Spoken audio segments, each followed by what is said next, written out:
नमस्कार दोस्तों, welcome to today exam. दोस्तों, आज के इस वीडियो में हम राजस्थान वन रक्षक वनपाल परीक्षा के लिए राजस्थान जीके के कुछ मोस्ट इंपोर्टेंट सवाल याद करेंगे जो आपके राजस्थान फॉरेस्ट गार्ड के नए पैटर्न पर आधारित हैं। अगर दोस्तों आप भी राजस्थान वन रक्षक वनपाल परीक्षा की तैयारी कर रहे हैं तो इस वीडियो को लास्ट तक जरूर देखें और इन सभी सवालों को जरूर याद करें, क्योंकि दोस्तों ये सभी सवाल है जो बहुत बार राजस्थान फॉरेस्ट गार्ड के एग्जाम में पूछे गए थे। और दोस्तों इस वीडियो के लास्ट में एक सवाल आपसे भी पूछेंगे जिसका जवाब आपको कमेंट बॉक्स में लिखकर बताना है, इसलिए इन सभी सवालों को आप जरूर याद करें। तो दोस्तों देखते हैं पहला सवाल है, निम्न में से किस शासक को जाटों का प्लोटो या अफलातून कहा जाता है? तो दोस्तों इस सवाल का सही जवाब है ऑप्शन ए यानी जाट शासक सूरजमल है जिनको जाटों का प्लेटो या अफलातून कहा जाता है। किस शासक को जाटों का प्लेटो या अफलातून कहा जाता है? सूरजमल को। और सूरजमल किस जिले के शासक थे? वो थे भरतपुर जिले के शासक थे। अगला दूसरा सवाल है, राजस्थान में ऊंटों का देवता के रूप में किसकी पूजा की जाती है?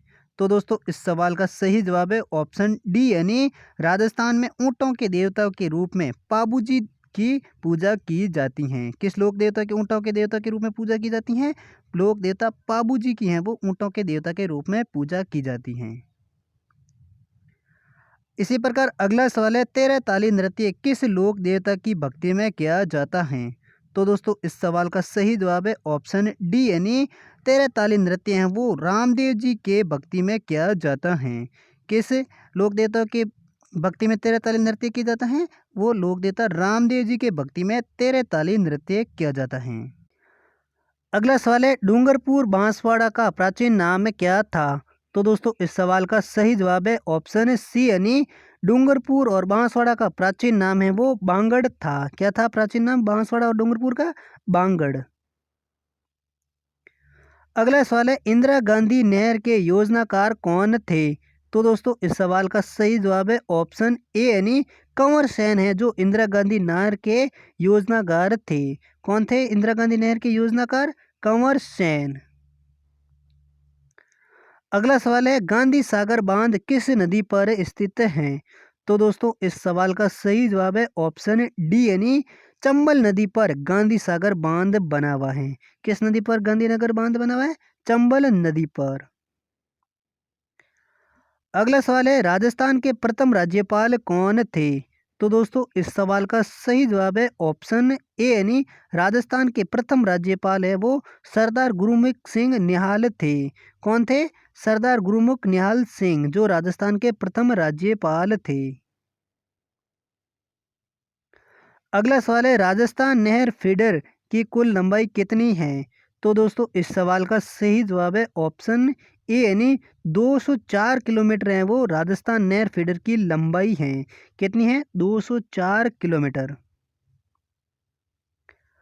अगला सवाल है, राजस्थान का क्षेत्रफल की दृष्टि से सबसे बड़ा जिला कौन सा है? तो दोस्तों इस सवाल का सही जवाब है ऑप्शन ए यानी जैसलमेर जिला है वो राजस्थान का सबसे बड़ा क्षेत्रफल की दृष्टि से जिला है। जबकि सबसे छोटा है वो है धौलपुर। धौलपुर है जो सबसे छोटा है क्षेत्रफल की दृष्टि से, और जैसलमेर जिला है वो क्षेत्रफल की दृष्टि से सबसे बड़ा जिला है। अगला सवाल है, राजस्थान के कौन से स्थान पर सबसे अधिक वर्षा होती है? तो दोस्तों इस सवाल का सही जवाब है ऑप्शन ए यानी चिरोई के माउंट आबू में राजस्थान में सबसे ज़्यादा वर्षा होती है। कहाँ पर? चिरोई के माउंट आबू में। अगला सवाल है, राजस्थान में मरुस्थलीय विस्तार कितना प्रतिशत है? तो दोस्तों इस सवाल का सही जवाब है ऑप्शन है सी यानी 58% है जो राजस्थान में मरुस्थलीय विस्तार फैला हुआ है। कितना प्रतिशत? 58%। अगला सवाल है, राजस्थान के एकीकरण का श्रेय किसको जाता है? तो दोस्तों इस सवाल का सही जवाब है ऑप्शन सी यानी भारत के प्रथम गृह मंत्री जिनका नाम था सरदार वल्लभ भाई पटेल, जिनको राजस्थान का एकीकरण का श्रेय जाता है। किसको जाता है? सरदार वल्लभ भाई पटेल को। अगला सवाल है, 1 नवंबर 1956 को कौन सी रियासत राजस्थान में सम्मिलित हुई थी?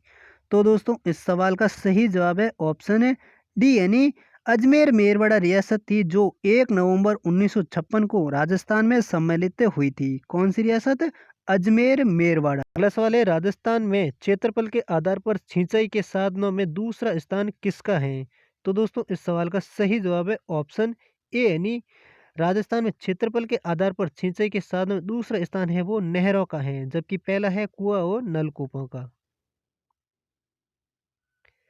अगला सवाल है, प्रसिद्ध सूरतगढ़ यांत्रिक कृषि फार्म कौन से जिले में स्थित हैं?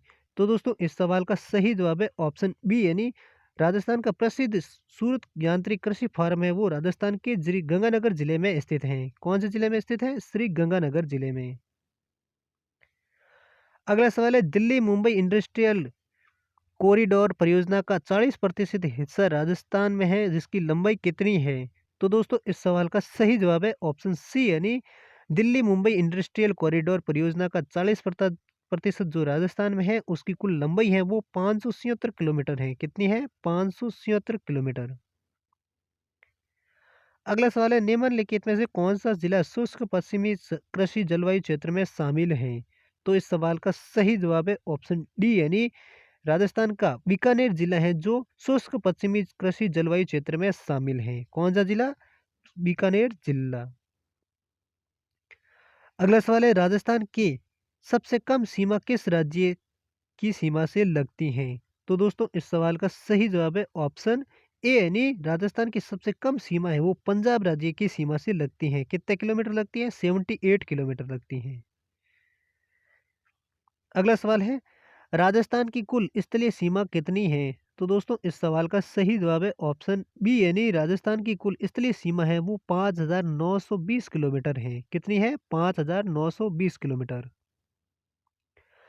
अगला सवाल है, राजस्थान में निम्न में से कौन सी नदी बारहमासी नदी है? तो दोस्तों ये पहले भी हम बता चुके हैं, एक बार फिर रिपीट हो चुका है, चंबल नदी। अगला सवाल है, निम्नलिखित में से कौन सा वृक्ष बीड़ी बनाने के लिए काम आता है? तो दोस्तों इस सवाल का सही जवाब है ऑप्शन ए, यानी तेंदू का वृक्ष है जो बीड़ी बनाने के लिए काम आता है। कौन सा वृक्ष है जो बीड़ी बनाने के लिए काम आता है? तेंदू का वृक्ष।